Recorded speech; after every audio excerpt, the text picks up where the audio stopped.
2 years ago, I bought raspberries from a big box store, and I want to walk you through all the things that I've learned growing raspberries and how to take care of those raspberries to make sure you keep on yielding tons and tons of raspberries. Come join me in the chaos. In the chaos where the food forest thrives, in the joy of growing, our hearts come alive, embracing the mess where nature takes control. Come join me in the chaos. Let the bounty on. All right, so here's my heritage raspberry. It's just starting to have ripened fruit. There's tons of fruit that's not quite ripe. I'm just barely here in May, starting to get some fruit. That one actually wasn't quite ready yet. I shouldn't have picked that. It's kind of hard to see with this lighting. That one's not quite ready either. That's probably ready enough. So they kind of get to this more dull red color when they're ready. This one's not quite there. It's just really hard to tell in that light. That one might be right there. I like them a little bit tart, but I like them to be completely ripe. That one's okay. But these things are amazing. These ones are heritage, but I just want to kind of walk you through my process. So I got this heritage plant 2 years ago on sale from Walmart, from their big box store. I shouldn't say Walmart. I don't know if I'll get in trouble for using their name. But you go later in the season in mid-spring, and a lot of times they'll have their plants marked down to half off. Most of them are going to be dead, but sometimes you'll get some surprises. And so what I did in this particular case, in their discount plant section, the top stick was just sad, shriveled, dead. But what I did is I pulled the plastic aside so I could look to see if there's anything near the soil, and there was a new little sprout coming up from the soil. And with raspberries, typically you'll have that. If the plant gets a little stressed when you transplant it, the cane that you have out of the surface will a lot of times die back to the ground, and then that root system that's under the ground will send up a new starting shoot. And that's exactly what this particular plant did, and it's doing amazing now. But that first year was rough. Like, I had that little new shoot that I'm telling you about. Let me see if I have anything that looks similar to it. I mean, this is healthy. It looked kind of like this, but just less healthy. And it barely grew, like the whole season. And then by August, and the sun, the summer sun came and started beating on it, and it kind of shriveled and died back down. And so I was kind of sad. I thought that the plant had died, and I wasn't thinking about what was probably happening under the ground. And luckily, it gathered enough sunlight to prepare roots and probably rhizomes or underground stems or whatever they're called. And the next spring, it shot up a couple plants, and then those grew and got decently big. Not quite this big, but then this year it really went nuts. Most of the plants were probably, you can kind of see this. This is probably the largest of the plants from last year, and got a couple feet up. But now this year, in my second, going into my third year, I have plants that are going all the way up to this wire. So I need to actually probably break the tip of those back.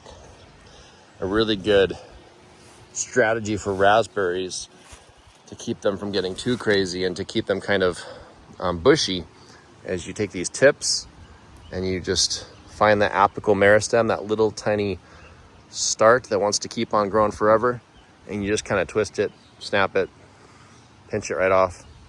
And what that's going to teach the plant is there's predation happening. Something up here is munching. So if we don't want to get munched, we need to grow down here. That's the basic signal that you're sending to the plant, which just causes it to push out. And if you're watching this video, you're probably pretty familiar with just that strategy of just pinching the tips just to get the plant to get more bushy. A lot of times that'll tell the plant to send out more suckers too. Another strategy with raspberries is you don't want to feed the plant. That's a very common strategy. People really, really want to get a lot of fruit, and so they fertilize and fertilize and fertilize. And sometimes that'll get you some growth. Sometimes that might get you some fruit. It's just not a sustainable option. Don't feed your plants. Feed the soil. And what I mean by that is find something that'll feed the soil. It's like that whole saying where you give a man a fish and he'll eat for a day, but if you teach him to fish, he'll eat for, the rest of his life. Plants are similar, except it's more along the lines of the soil. If you feed a plant, that plant will eat for a day. But if you feed the soil, that plant is going to reap the benefits of that soil feeding for a long period of time. And if it's really coarse mulch like I like to use that I get for free, that's going to feed the plant for years. So feed your plant a bunch of mulch, And I'll fill up a wheelbarrow and just dump it here once a year by the plant, and that'll feed your raspberry plant for a few years as that mulch slowly decomposes and feeds the soil microbial life. Soil microbial life does what it does, and yes, eventually, inevitably it feeds your plant through the decomposition of all that life that's going to be supported by that mulch that you just fed that soil. So pick out your plant. Once your plant takes hold, that's going to be your first step. Second step is to make sure you're feeding that soil. Make sure that raspberry plant is semi-protected at first. I mean, if you have people stepping on it, it's going to struggle. So I like to plant it near a fence, like I've done here. And I also like to plant it near a companion plant that I like to use, which is black elderberry, but that's redundant. It's just elderberry. I actually do have some black lace elderberry, but that's not what this is. This is just standard wild type elderberry that I use for gummies and medicine in general. It's a great antiviral. But elderberry also feeds the soil. It supports a type of bacteria called Frankia. I don't know if I'm saying that right, Frankia. I don't know why I tried adding like a Spanish accent there or something, but Frankia is a bacteria that fixes nitrogen. What that means is it takes air and it turns that air into fertilizer, or at least the bacteria that it supports. And so this is an awesome companion plant. Everywhere I've planted raspberries, blackberries, boysenberries, anything like that in the rubus family, any type of bramble next to elderberries, it does amazing. And so there's some type of companion planting, symbiotic relationship that's going to happen. Take some elderberry cuttings, just shove them in the ground near your raspberries or blackberries, and there's something symbiotic that happens. Also, elderberry is an awesome windbreak, and I've had that happen. Like, let me show you over here. This isn't raspberries, this is blackberries, but I had a really windy downburst that happened that knocked over some of these very hard, solid, erect canes that this guy has. And they're not very bendy. They just kind of snap when the wind blows. You know, I got like 60, 70 mile an hour winds that just busted through here and just kind of snapped off these stems, which is really frustrating. But these are all untouched. Some of the elderberries got wind damaged, but none of the raspberries were wind damaged. So elderberry is an awesome windbreak, really easy to propagate, really easy to grow. I mean, elderberry is pretty much free around here. You just take some cuttings, shove it in the ground, and it grows like crazy. And then, of course, it supports and feeds the raspberries. And you can also use it as a wonderful chop and drop in permaculture. You just chop the excess branches. Like if this starts covering up the raspberry like it's doing, I can just come through with trimmers and just cut off all these long tips and just kind of drop them here on the ground, and the sun's not being covered, and they'll be fed by the decomposing elderberries. So there's a few strategies for growing lots of raspberries. The main thing is don't let the soil dry out. And what a lot of people think that means is they need to keep the soil wet, and that's not what I'm saying.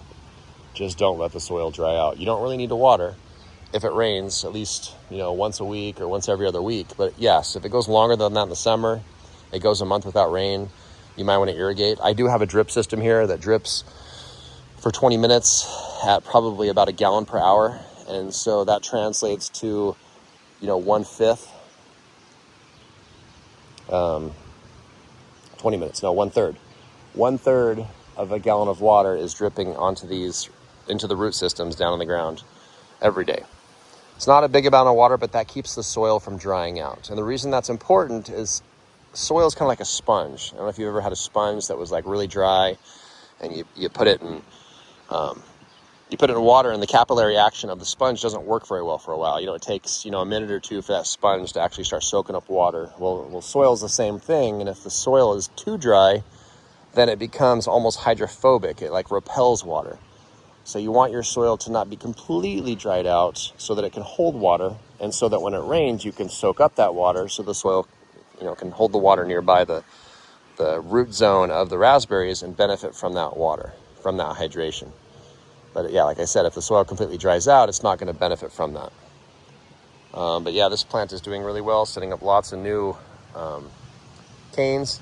And it's actually companion planted also right next to this blackberry. And how I mentioned the elderberry hosts Frankia, the rubus also does. So I have blackberry and raspberry next to each other. I've had people tell me that's a no-no, that they get diseases and things like that. I haven't seen that. I haven't seen any issues with raspberry whatsoever, having any problems with anything. I don't even see any insect damage. And that might just be due to where I live.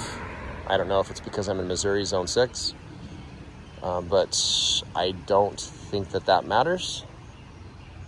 You might have other issues if you live in other areas where you actually have predators. But from my experience, raspberry in Missouri has no natural predators yet. And so you can see that the leaves are virtually unblemished, except for a few spots right here. Looks like caterpillar damage. So maybe caterpillars might eat it, but I don't think they prefer it. And this is one of the reasons that I grow lots of, I allow violets to grow. I do get some leaf damage to my violets. And so I think that whatever it is that's eating leaves prefers violets. And so by having violets nearby, just as a ground cover, the insects that would normally predate on raspberries are going to be headed towards the violets instead. And if you're not sure if you have raspberries or blackberries, an easy way to tell is just to flip over the leaves. I mean, you can tell just by looking at it. If you're used to looking at raspberries, they have a lot more red tones in the leaves, especially on the newer leaves. But also they're silvery on the bottom, so light doesn't pass through them very well. They're very reflective. Whereas I feel like the blackberries to my eyes are a little bit less reflective, a little bit less white. I mean, it's lighter on the bottom, but it's still more of a green color on the bottom on the blackberries. But on the raspberries, it's almost like a silvery color on the bottom. And on the stems as well. The stems of raspberry on the primocanes, the first year growth is a little bit more white, a little lighter.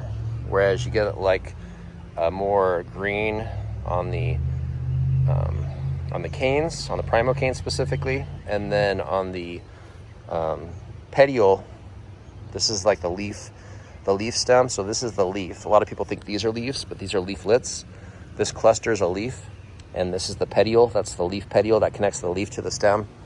That part is typically red on the primocanes on blackberries, but not on the primocane of raspberries. And primo is the first year cane, and this particular variety called Heritage will get fruit on the tips of the primocanes. So since this is a new cane along the stem, it's not going to get much fruit, any fruit, but on the tips it sometimes will. And so by snipping those tips, you're going to have more apical meristems. It's going to split into multiple meristems, and on each of those tips you should get a little bit of fruit on the primocane.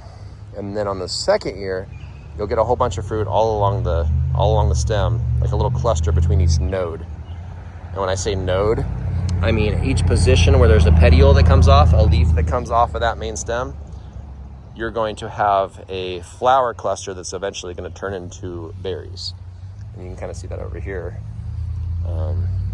I don't have a good example of a full stem that you can see on the raspberry, but on the blackberry you can kind of see that you have a lot of these side shoots, and each side shoot will have berries on. Oh, you can actually see it on this one. So this is raspberry. Along that, you see there's a whole bunch of these mini branches, and each of those mini branches has a little cluster of berries at the end of that side branch. And so that's kind of the strategy that raspberries will use as they flower and produce fruit. So it all comes down to where the flowers are going to form, because guess what makes the fruit? That's right, the flowers. I think that's all the things that I've used that have given me success with raspberries. And again, you don't really even have to do anything. Like raspberries will still typically give you fruit whether you do anything or not.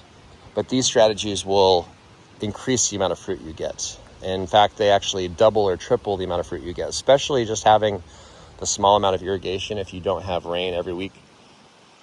But like I said, you don't necessarily need that much water, just enough so the soil doesn't dry out. And the reason why is you're feeding your soil and not your plants. You want to make sure that soil bacteria is alive and happy and thriving, because that's eventually what sustainably is going to feed your plants.